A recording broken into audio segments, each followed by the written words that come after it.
तस्मै श्रीगुरवे नमः। अत्र उपस्थिताः विराजमहोदयाः, मम सहपाठिनी सुकान्तिमहोदया, मम श्रद्धेयाः छात्राः छात्र्यश्च सर्वेभ्यः गुरुदिवसस्य शुभाभिनन्दनं बहवः।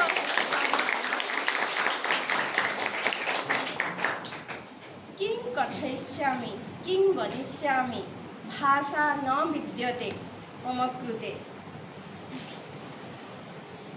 सर्वं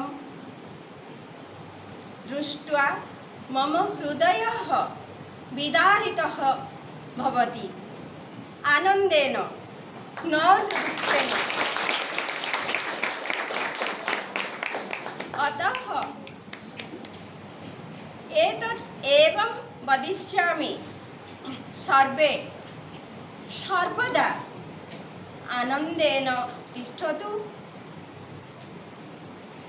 माता पिता ये भवन्ति अस्माकम् आद्य गुरु, तेषां कृते अपि अस्य दिनस्य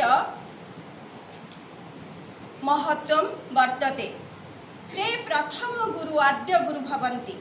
अतः प्रथमतः सदा सर्वदा प्रातः स्मरणीयाः ते। अतः द्वितीयतः अस्माकं बहवः गुरु वर्तन्ते।